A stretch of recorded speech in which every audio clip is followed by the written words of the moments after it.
বন্দ্যোপাধ্যায়, তিনি ভবানীপুর কেন্দ্রের তৃণমূল কংগ্রেসের প্রার্থী, তার যিনি প্রস্তাবক মিরাজ শাহ, তার বাড়িতে আজকে আইটি আধিকারিকরা পৌঁছে যান। সেখানে ম্যারাথন তল্লাশি পর্ব চলে, এমনটাই খবর পাচ্ছি আমরা। একেবারে সকাল 10টার আগে সেখানে কিন্তু আয়কর হানা হয় এবং সেখানে পৌঁছে যান আইটি ডিপার্টমেন্টের লোকজন। একটি অন্য মামলায়, যে মামলায় দেবাশিস কুমারের বাড়িতে বা অফিসে আইটি আধিকারিকরা পৌঁছে যান, সেই মামলায় নয়, অন্য একটি মামলায় আইটি আধিকারিকরা তারা কিন্তু পৌঁছে যান আজ একেবারে সকাল সকাল ভবানীপুরে মমতা বন্দ্যোপাধ্যায় প্রস্তাবকের বাড়িতে আইটি হানা। এলগিন রোডে মিরাজ শাহর বাড়িতে আয়কর তল্লাশি।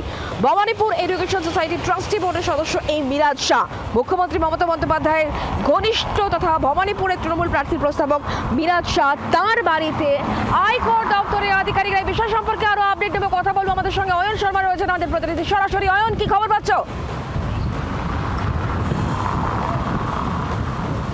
দেখো, প্রায় 12 ঘন্টা হতে চললো মিরাজ শাহ তার বাড়িতে তল্লাশি অভিযান চালাচ্ছেন আয়কর দপ্তরের যারা আধিকারিকরা তারা।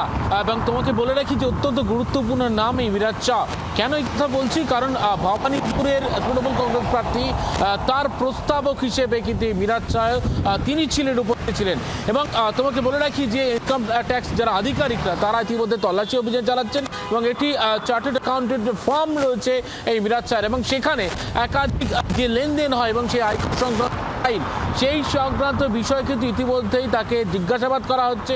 আমার পিছনে দেখতে পাচ্ছ তার এই বাড়ির ঠিক 3rd ফ্লোরে তার যে বাড়ি রয়েছে এবং যেখানে তার পরিবারের সদস্যরা থাকেন, সেখানে এখনো পর্যন্ত তল্লাশি অভিযান চলছেন। এবং একের পর এক যে ছবি দেখছিলাম যে তার দপ্তরের যারা কর্মীরা তারা একেবারে খামবন্দি যে ফাইল, সেই ফাইল তারা নিয়ে যাচ্ছেন এবং সেই ফাইল নিয়েই কিন্তু চেয়ে পাঠানো হচ্ছে এবং তারপরেই ফাইল পৌঁছাতেই তা নিয়েই জিজ্ঞাসাবাদ করা হচ্ছে। কিছুক্ষণ আগে একটি জায়গা দেখা গেল একজন কুরিয়ার সংস্থার কর্মী, তিনিও কিন্তু এসে একটি ফাইল জমা করে গেলেন। এইভাবে তার দপ্তরে যারা বুঝতেই পারছি, তুমি নজর রাখো, আমাদের অবশ্যই এদিকে নজর রাখতে হচ্ছে। অনেক ধন্যবাদ অয়ন আমাদের সঙ্গে সরাসরি থাকার জন্য। তবে এই আয়কর দপ্তরে এই হানা নিয়ে ইতিমধ্যে কিন্তু রাজনৈতিক চর্চা একেবারে চরমে। রাজ্যের শাসক দল তৃণমূল কংগ্রেস কি বলছে, পাল্টা বিজেপি তরফ থেকে কি বলা হচ্ছে, আসল শোনাই। যে ভোটের আগে দেবাশিস কুমার আবার জিততে চলেছেন, বিপুলভাবে জিততে চলেছেন, তাকে শুধুমাত্র ভোট থেকে একটু ডাইভার্ট করে দেওয়ার জন্য, উত্তক্ত করার জন্য এই ধরনের কাজগুলো করা হচ্ছে।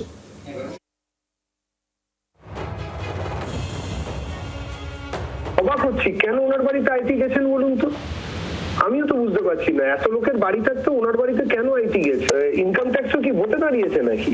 যে পলিটিক্যাল ভ্যান্ডেটা আপনি আমাকে প্রশ্ন করছেন, আপনার বাড়িতে তো যাচ্ছে না।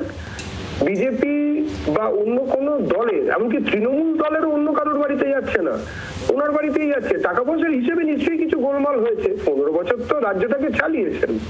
15 বছরে যা যা এসেছে, মুড়ির টিন ইত্যাদি, ওই আদিগঙ্গার ধারের যে পর্ণ কুটিরে, সেখানে তো নিশ্চয়ই কিছু না কিছু পাওয়া যাচ্ছে। সেই জন্যই বোধহয় যাচ্ছে।